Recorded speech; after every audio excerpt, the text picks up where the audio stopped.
morning. The stands are packed and a feeling of anxious anticipation hangs in the air here on the site of this year's Jane Young Awards. I'm Samantha Krause and we're broadcasting from the beautiful area around UNBC's campus where we have mild weather and a little bit of sunshine. There's a great turnout this year to see who will return home named this year's most useful plant. Plants from all over the area will gather here today to be judged on their usefulness using the methods taught by Jane Young. The categories include technological, medicinal, nutritional, and spiritual. Are you there, Laura? Thank you, Sam. I'm Laura Coleman. It looks like there is going to be some steep competition for the different categories we have today. It seems there has been some trouble brewing on the green carpet to do with global climate change. There's also some worries about invasive species spreading around the forest. There's also an elusive plant intruder that has been reported that is wreaking havoc on the green carpet. We are going to go to our next interviewee, Lloyd, to interview the paper birch. Thanks, Laura. I'm standing here today to interview the paper birch. And how do you feel about your chances this year with the effects of global warming, Mr. Birch? Well, in the winter I can't photosynthesize because I lose all my leaves, eh? So I just want you to know, man, I'm still a totally rad carbon sink. I'm just trying to survive this La Nina or whatever her name is, winter dude. She is so knocking on my bark. But I've got some good layers of secondary phloem to keep her from rotting my core, man. All right. In what category were you hoping to win the award? And with what feature? Well, I make some pretty sick birch bark baskets, man. So I'm hoping to rock the awards with that. I'd say it's my strongest use for sure. That sounds lovely. As a final question, who do you think is most likely to get the Jane Young Award this year in your category? Dude, I don't know. I just want the best bro to win, you know? Like, every tree for himself out there. It's a tough forest sometimes. Thanks so much for sharing your thoughts. We're going to Samantha now, who has managed to find trembling aspen on the carpet tonight. Samantha? Thank you, Crystal. Yes, I'm standing here with Trembling Aspen to discover her thoughts on the outcome of the pending awards. And how are you feeling today, madam? Good afternoon, Mum. I'm feeling rather woody today, although all in all the winter is going well. My friend Melvin the Moose has been by already to strip my bark, so I am feeling a little chilly in this weather. Starting to shiver a little now. Oh my! Oh, Melvin. So, I just have to ask, how are you feeling about being nominated as one of the Green Carpet's 10 nominees? Sam, I honestly have to say I'm completely flattered. I feel like a whole new plant. Oh, you're making me nervous. I'm starting to tremble again. Oh, you're so modest, Madame Aspen. I'm sure there's no need to worry. Well, I have one more question, and then I'll let you try to recover some of that bark that was stripped off of you earlier. What do you think your best use is in terms of winning the awards this weekend? My lady, I believe it's my leaves. Those long petioles of mine, I have never cut them. I keep them nice and long and silky smooth. I guess I'm kind of like Taylor Swift. She really likes her hair. I like my stalks. Do you know you can predict when a storm is coming? When they start to tremble? I could save your hair from that humid rain someday. Yes, I think that is my best attribute.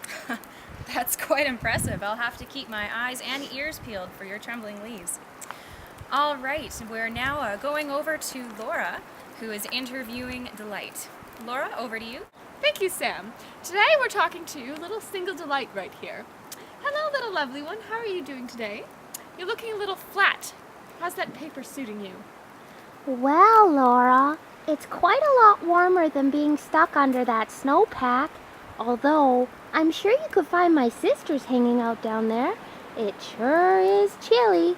I hope they don't catch a cold. Oh, I'm sure they are all right. My husband has a cold right now, and he's being such a baby. Those guys, when they get sick, all they do is whine and whine and whine. So I just threw him some NyQuil. Well, I don't trust those Western New Flange medicines. Next time you should have a tea party with me. I'll fix him right up. And don't forget, drinking me brings power and good luck. Well, that's so nice of you, little sweetheart. I will keep that in mind for next time. Good luck running in the awards this weekend, little thing.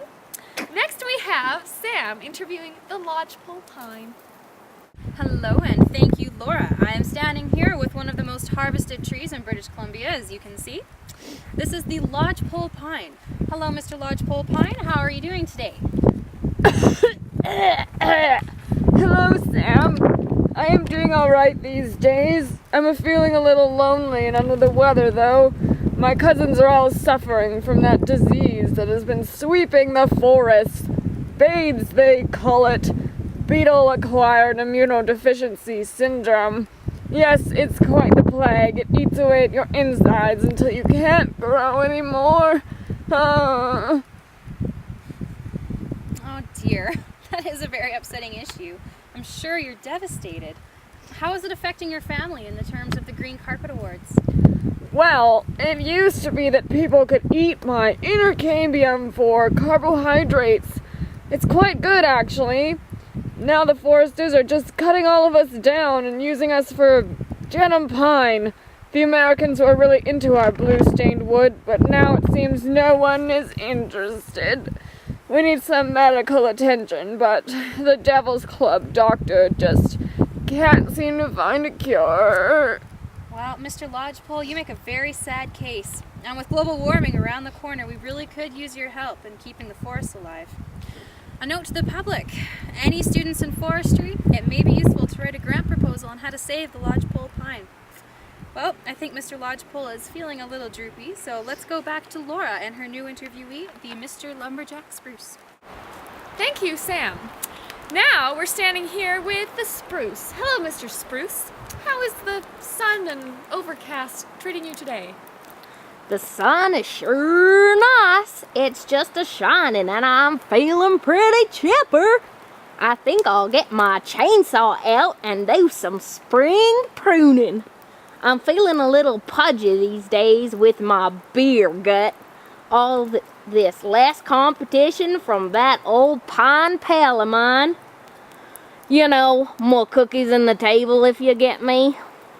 I'm trying to cut back this year, but it's hard since all my pine buddies have left them homestead with all the tree removal around here. Well, I wish you the best of luck in your nomination and trimming down that trunk. So what would you say is your best use in the Green Carpet Awards? Well, they used to make spruce beer out of me, but they stopped doing that with all those Okanee girls running around, so I just get it all to myself. Yeah, those beer gals sometimes use me to treat their, risque behavior. Apparently they use my sap and some fat, which I have a lot of, but the ore kind, you know, to treat syphilis, and chew my spruce gum for that nasty old gonorrhea. Ugh. Oh, well, I have heard that you, my lumberjack friend, are one of the top 10 medicinal plants, so that's good. Best of luck with your nomination, and now we turn to Crystal. Hello, I'm sitting here with the fabulous Northern Geranium, winner of last year's Prettiest Plant. She is gorgeous. Geranium, may I ask how you're doing today? Oh my god, I just totally love the sunshine. I am a little bit tired from having to come all the way from July, but like I'll totally get over it, so like whatever. Yeah, whatever. So what do you think your chances are this year of winning the Pretty Award and any other award? Well, like, just look at me, duh. You know, I totally failed ecological analysis this year, but I'm like so totally useful. I think I should just win them all. I like totally have the nicest stem tissue. You know, you have nice skin, by the way. You should definitely rub me like all over you, and I'll keep that skin beautiful and shiny and keep those pesky mosquitoes away in the summer. You don't want no red ugly bumps wrecking your complexion. Thanks for your input. I hope you stay as beautiful as you claim for years to come. Do you have any concerns about global warming? Well, like, I'm just so plastic, like, it's not even funny. You know, like, phenotypic plasticity, I just don't even have to worry about. Kind of sucks for the other guys, though. Well, good to know you're not concerned. Oh, I just got a little buzz in my ear from my manager. It appears Laura has some breaking news. Thank you, Crystal. In the capturing of this culprit, Laura was incapacitated, so I will be conducting the interview from now on. So, you nasty monkshood. This is the culprit who has been wreaking all sorts of havoc for our judges this year and causing all sorts of nasty symptoms, such as anxiety, vomiting, diarrhea, dizziness, numbness and prickling, impaired speech and vision, weak pulse, convulsions, paralysis of lower legs, paralysis of respiratory system, coma, and death. In a few hours, poor Erwin, he got hit pretty hard. Nasty plant. My goodness, what do you have to say for yourself?